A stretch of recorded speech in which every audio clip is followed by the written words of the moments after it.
Unit 5. Speaking. Exercises 2 and 3. Actually, there are a number of objects that I could talk about in my home, so it's quite hard for me to decide what to choose. However, I'm going to talk about a very special necklace that I keep in my attic. First, I think I'll tell you where it came from. Basically, it was an inheritance from my grandmother, who was 95 years old when she died. As far as I know, she'd been given it by someone, possibly an aunt, who'd bought it in a market in India. It's a pity I didn't ask my grandmother. I'd know its origins for certain if I'd asked her.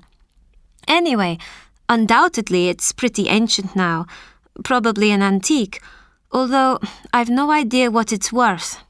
But, as my mother says, you can't put a price on something that has sentimental value. If I were to lose it, I'd be really upset. Just looking at it, I don't think you get an idea of its age. You wouldn't realize how old it was unless you examined it closely. I wouldn't say that it's strikingly beautiful or something you'd choose to put on to go out for the evening. It's just a long line of blue beads that are quite chipped and faded now. They look pretty worthless, not as eye-catching as the gold necklace that I got for my 21st birthday. Actually, I don't use the beads for anything because, as I said earlier, I don't wear them. They're not at all fashionable.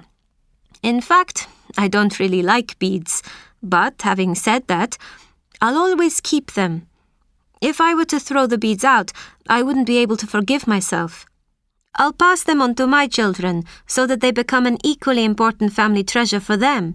It's funny to think, but if it hadn't been for my granny's aunt, I wouldn't have inherited that necklace.